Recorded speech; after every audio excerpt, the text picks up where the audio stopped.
Welcome to this deep dive.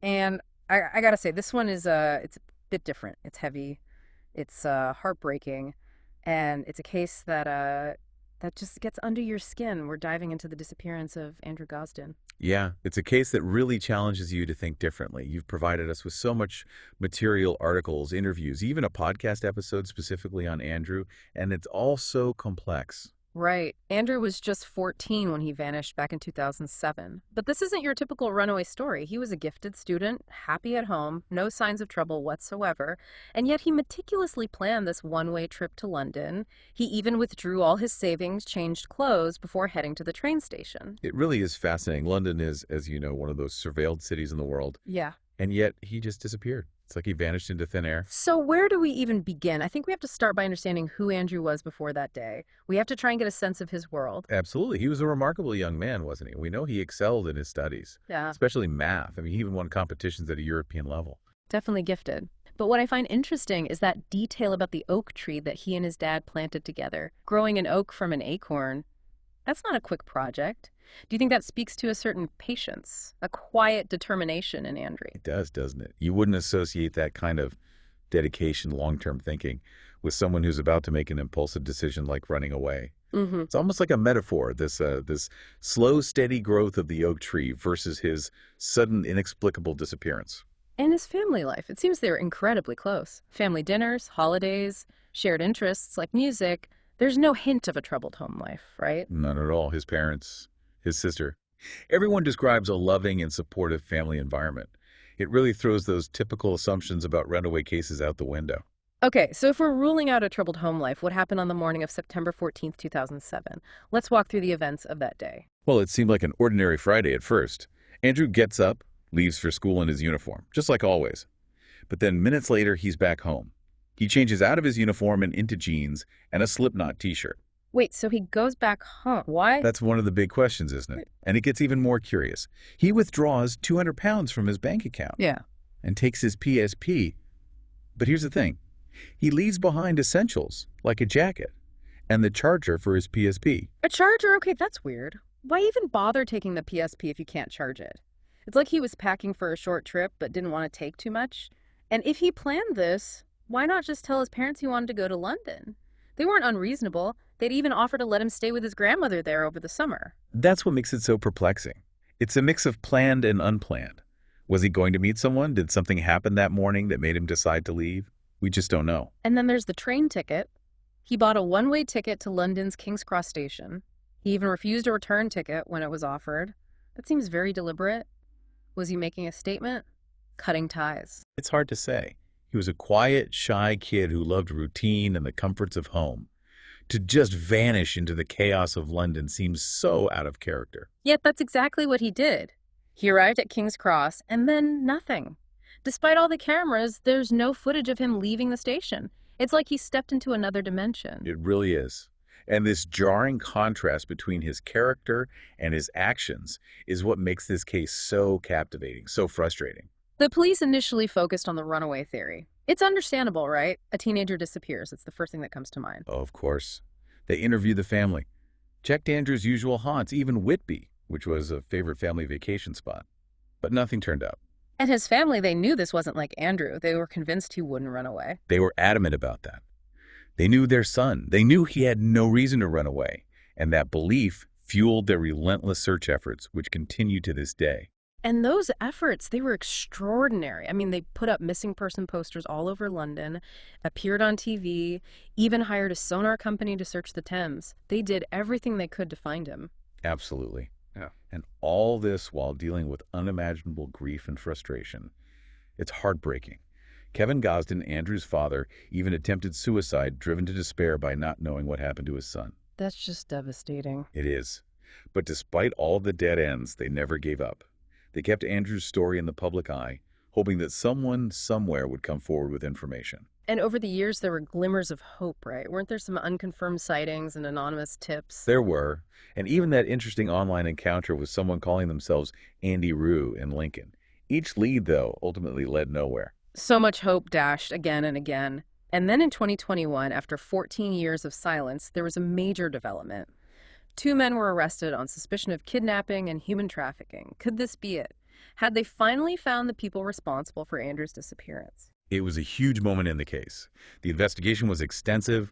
They seized electronic devices, spent almost 2 years analyzing data, searching for any link to Andrew. But in a crushing blow to the Gosden family, both men were cleared and released in 2023. The investigation, though, remains open. It does. And that leaves us with more questions than answers. What happened to Andrew? Where did he go? It's a mystery that continues to haunt everyone who's followed this case. Yeah, it really is a puzzle, isn't it? With so many missing pieces, we've explored Andrew's life, his disappearance, the investigation, all those dead ends, and still the central question remains, what happened to Andrew Gosden?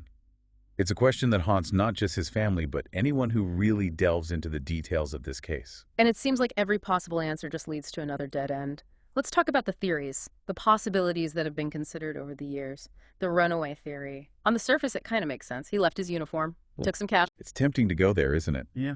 But we've already established there were no problems at home, no signs of distress, and absolutely no contact after he disappeared. If he ran away, why wouldn't he at least let his family know he was safe? Even a quick message. Anything to ease their worry. Right, that silence is deafening. So if it wasn't running away, what about foul play? A young teen alone in a big city. It's terrifying to think about what could have happened. It's a very real possibility. Yeah. And London, for all its wonders, has its dark corners too. But again, we're missing those key pieces. No witnesses, no evidence of a struggle, no ransom demands. It's like he simply vanished into thin air. No trace. No clues. Which brings us to the possibility of an accident. Could he have gotten lost? Disoriented? Maybe ended up in a dangerous situation? It's possible, but London's a busy city. An accident, especially involving a young person, would likely have been witnessed. And wouldn't something have turned up by now? Some personal item, a clue, anything at all. So we're back to square one. Every scenario has holes. And then there's the theory that's the most difficult to even consider suicide. The one-way ticket leaving behind essentials. It's hard to ignore those details. His family has always strongly rejected that theory. And I can understand why. There was no history of depression, no note, nobody found. And for someone like Andrew, who seemed to value quiet and solitude, to choose such a public, chaotic place to end his life, it just doesn't seem to fit. It feels like we're going in circles. Each theory seems plausible at first, but then falls apart when you look closer. What does this tell us about the nature of ambiguous loss? I mean, not knowing, not having closure. It can be incredibly difficult to process. For many people, it's even more agonizing than having definitive answers, even if those answers are tragic. The not knowing can eat away at you, fuel endless what-ifs and maybes. And through all of this, the Gosdens have shown incredible resilience. They've never stopped searching, never stopped hoping. It really is a testament to the power of love and determination. They've taken their personal tragedy and turned it into a platform for raising awareness about missing persons. They encourage open communication between parents and children, advocate for better support systems. It's inspiring to see that kind of strength in the face of such heartbreak. What stands out to you as the most perplexing aspect of this case? After examining all this information, what sticks with you? For me, it's the stark contrast between Andrew's character and his actions that day. Everything we know about him points to a thoughtful, deliberate young man.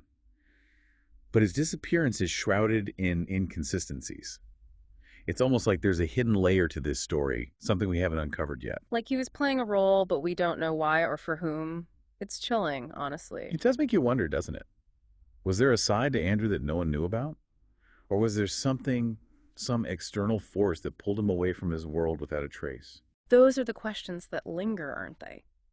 Even if we never know the full truth, the act of asking those questions, of examining the details, of keeping Andrew's memory alive, that feels important. Absolutely.